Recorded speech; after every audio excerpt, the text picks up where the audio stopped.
છેલ્લા ઘણા સમયથી સોશિયલ મીડિયામાં કોકરોચ જનતા પાર્ટીના નામે એક સોશિયલ મીડિયા એકાઉન્ટ શરૂ થયું હતું અને એ માત્ર એકાઉન્ટથી થયેલી શરૂઆતે દેશમાં એક નવી ક્રાંતિની શરૂઆત કરી હતી. આપણે જોયું કે આખો દેશ છે ઝેનઝીની શું તાકાત હોય તેની તેને ખબર પડી ગઈ છે. રાજકીય નેતાઓ ગમે એટલું અભિમાન કરે પણ ઝેનઝીની સામે છે બધાએ ચૂકવું પડ્યું.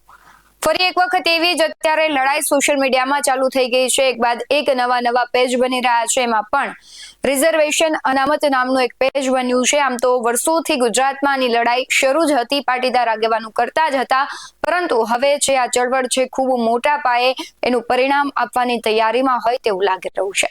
નમસ્કાર, ગુજરાત BS9 TV ન્યૂઝમાં આપની સાથે હું છું ભગવતી વિશાવડિયા.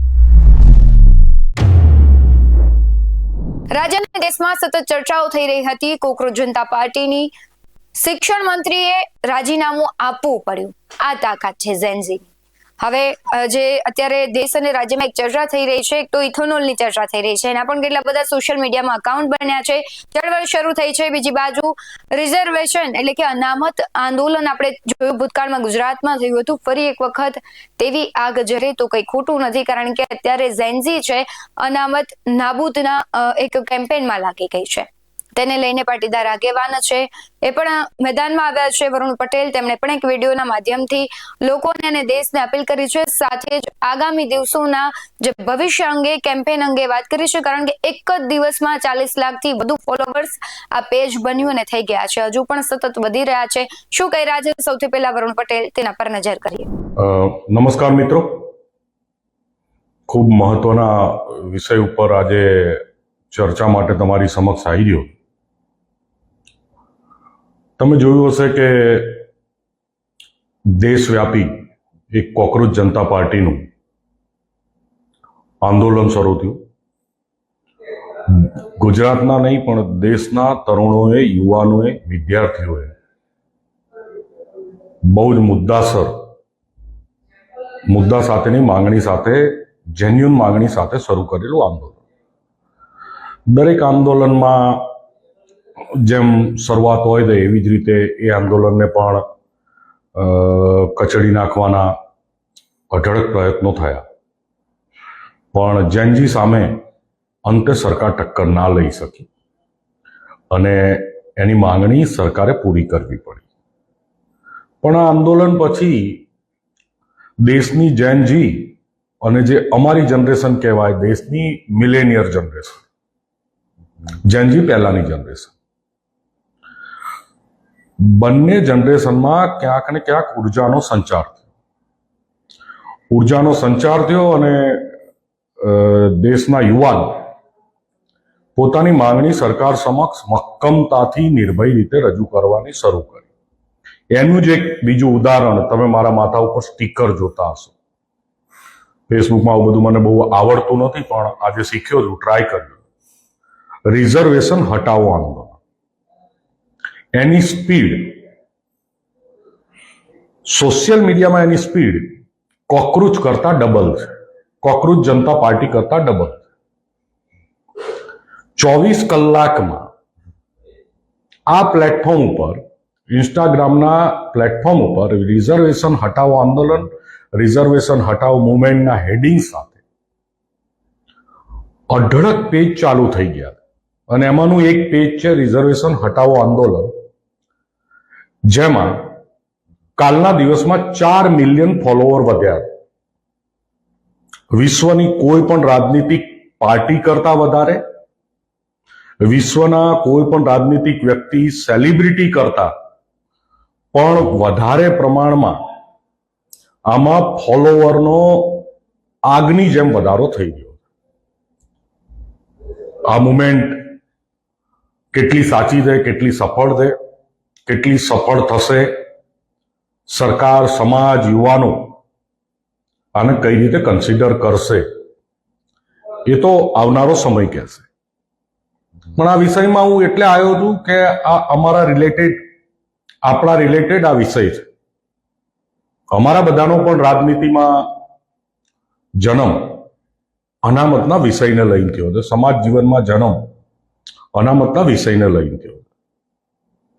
આવનારા દિવસોમાં ગુજરાતના બિન અનામત વર્ગના યુવાનો,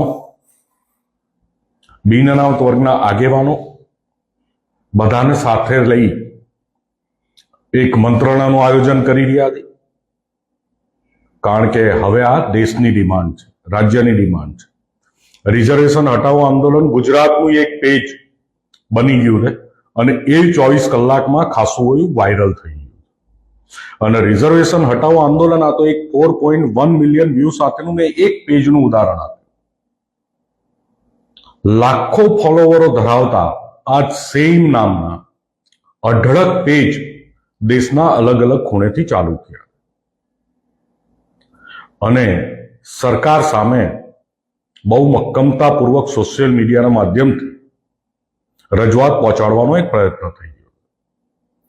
આ રજૂઆતને ગ્રાઉન્ડ ઉપર લાવવાનો પ્રયત્ન કરીશું, ચિંતા કરીશું, ચિંતન કરીશું. ગુજરાતની મીટિંગ થયા પછી દેશના અનામતને રિલેટેડ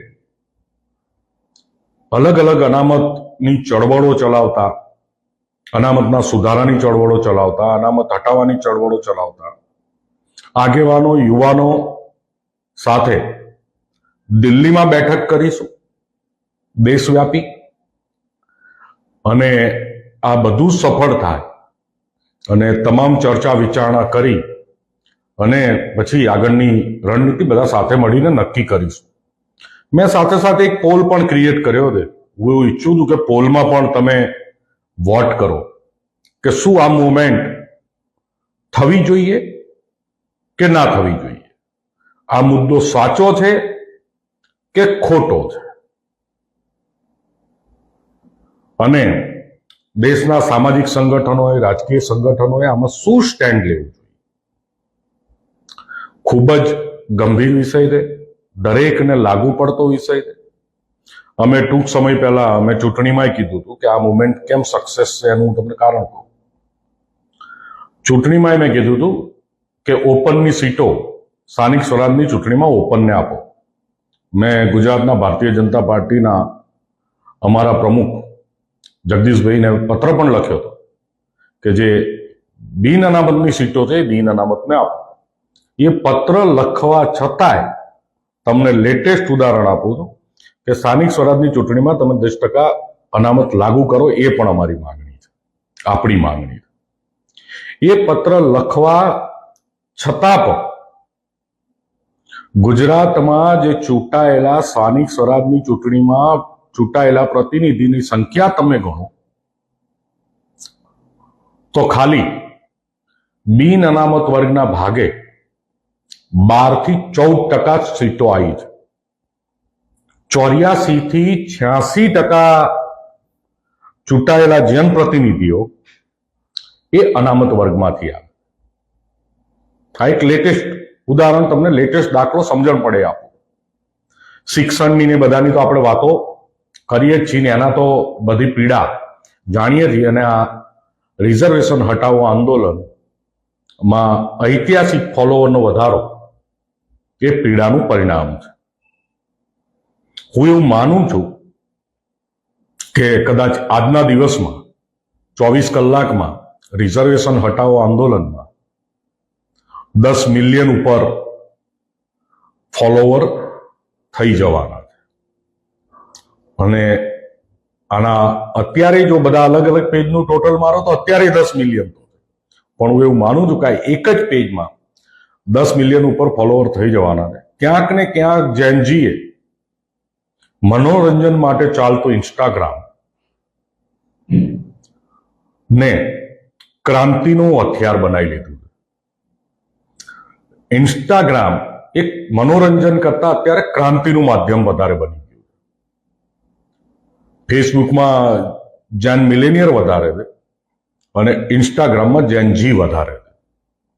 જેનજી અને જેન મિલેનિયર બેયનું કોમ્બિનેશન થાય અને આ વિષય એવો છે કે જેમાં જેન મિલેનિયર પીડિત છે, ભૂતકાળમાં પીડિત છે, અને જેનજી અત્યારે પીડિત છે. બેયનો સમન્વય આમાં થઈ રહ્યો છે અને આ કંઈક નવા પરિણામો લાવશે. દેશમાં કોકરોચની ક્રાંતિ કરતા આ મોટી ક્રાંતિ હશે. જો આ ક્રાંતિ જામી, સોશિયલ મીડિયામાં જામી છે, એવી જ રીતે જો ગ્રાઉન્ડ ઉપર આ વિષય અને આ ચર્ચા શરૂ થવા લાગી અને આના રિલેટેડ આંદોલનો થયા, તો ભારતના ઇતિહાસનું કદાચ સૌથી મોટું પરિણામલક્ષી આંદોલન હશે. ખૂબ ગંભીર પ્રશ્ન છે અને ખાસ તો આ પેજ અને એફબી અને ઇન્સ્ટામાં ચાલતી આ મુવમેન્ટ ઉપર બધા નજર રાખો. મેં તો આવા પેજ બધા ફોલો કર્યા છે. તમે વિચારી લો તમારે ફોલો કરવા કે નહીં કરવા. તમારે રિઝર્વેશન હટાવી દે, રિઝર્વેશનમાં સુધારો કરાવવો દે, ઈડબ્લ્યુએસ સ્થાનિક સ્વરાજની ચૂંટણીમાં લાગુ કરવી દે, તમારું જનપ્રતિનિધિત્વ જળવાય એના માટે ખૂબ ગંભીરતાથી પ્રયત્નો કરવા છે, એ તમે વિચારી લો.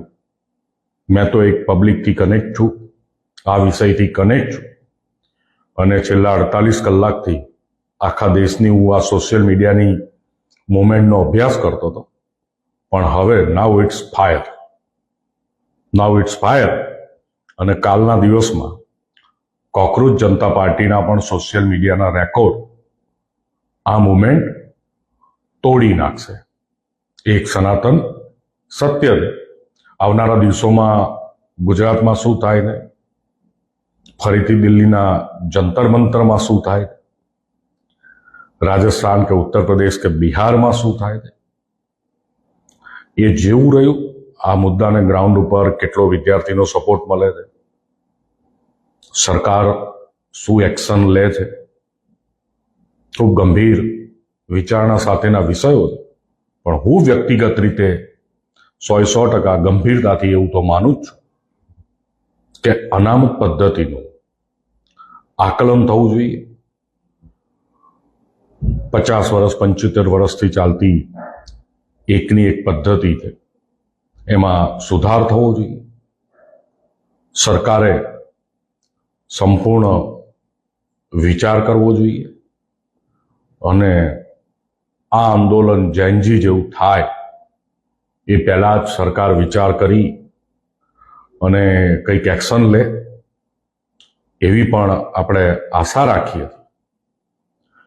ખૂબ બહુ લાંબી વાત નથી કરવી, પણ થોડા ટાઈમ પહેલા યુજીસીના નિયમો આવ્યા હતા, એમાં સરકારે બેકફૂટ ઉપર જવું પડ્યું હતું, કારણ કે એમાંય બિન અનામત વર્ગના વિદ્યાર્થીઓનું ભયંકર શોષણની શક્યતાઓ હતી.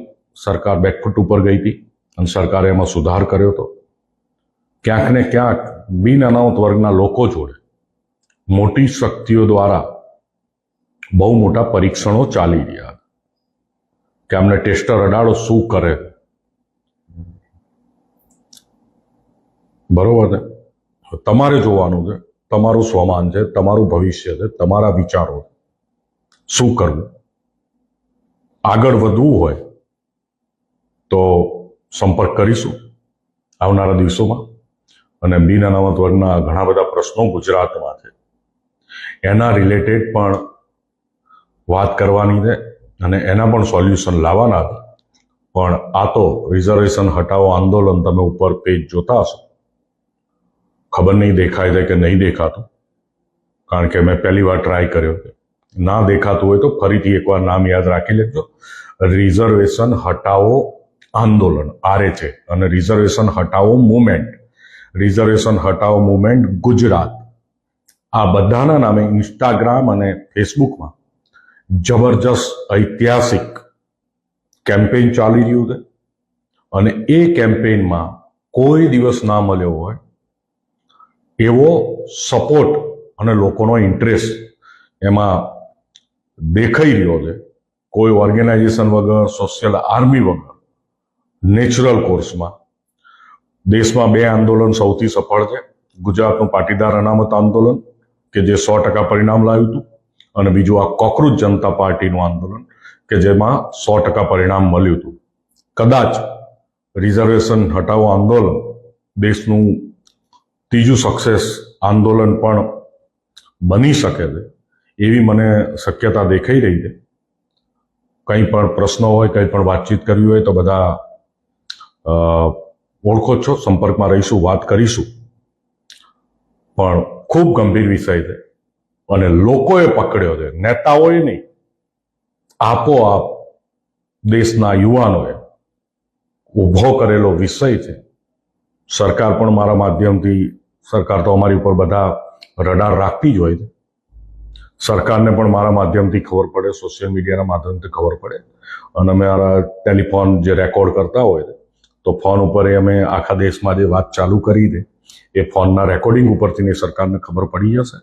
અને આ ઇન્સ્ટાગ્રામમાં તો અને ફેસબુકમાં તો એકદમ ઓપન છે. એટલે સરકાર પણ આમાં પરિણામલક્ષી મહેનત ચાલુ કરે એવી બધા સરકારને વિનંતી કરી હતી. ખૂબ ખૂબ આભાર. આ જામવાનું છે. ખૂબ ખૂબ આભાર. જય સરદાર.